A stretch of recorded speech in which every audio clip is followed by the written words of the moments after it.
And any advice to the parents when it comes to kids dental care, because बच्चों के अंदर negligence बहुत ज़्यादा होती है, बड़ों का तो फिर भी ऐसा होता है, but I have seen many cases कि बच्चों के दांत इतने ख़राब हो चुके होते हैं, फिर वो जाते हैं डेंटिस्ट के पास, वो कहते हैं बहुत देर हो गया, अब इसके अंदर आई डोंट नो, मैंने सुना है बहुत अब कुछ। वो ये है कि इंडिया में देखो, इंडिया ही नहीं, इन जनरल हमारा यही है कि बच्चों के दूध के दांत हैं, ये तो चलने ही जाने हैं, ठीक है।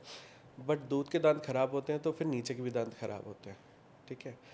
तो coming to the when should you visit, after your first 6 months, when your first tooth erupts, okay. okay, you should go at least visit the doctor, see what the situation is.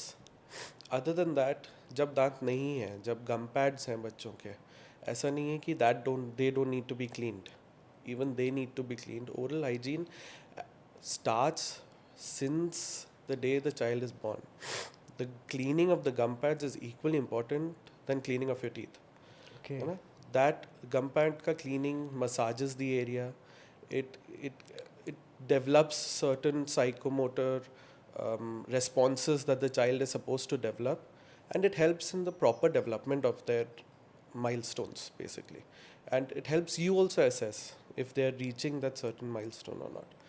So visit a dentist when the first tooth erupts, and take their advice, and but take care of your child's that thing since childhood, since they are born. अच्छा, ऐसा भी कुछ होता है, because it's a curiosity in my mind, कि जैसे अगर आपने बताया कि बच्चों को इमीडिएट मतलब फ्रॉम स्टार्टिंग लेके जाना चाहिए, तो देखा है जैसे किसी के दांत आगे आते हैं, इज अ जेनेटिक और कैन बी क्योर्ड अगर हम It is बचपन a से ही लेके। multifactorial thing. See, it can be genetic also. अगर मेरे जैसे दांत आगे थे, मेरा स्केलेटल वो थोड़ा सा वैसा था, तो हो सकता है कि मेरे बच्चों के भी थोड़ा सा it can effect. Other than that, obviously the size of your teeth, the size of your your jaw, and your oral habits, sucking हो गए, thumb sucking हो गया, mouth breathing हो गया, एंड अदर आपके दांत कैसे निकले हैं, कब निकले हैं, सीक्वेंस में निकले हैं कि नहीं, तो all of that, see that has to be assessed by a dentist, है ना.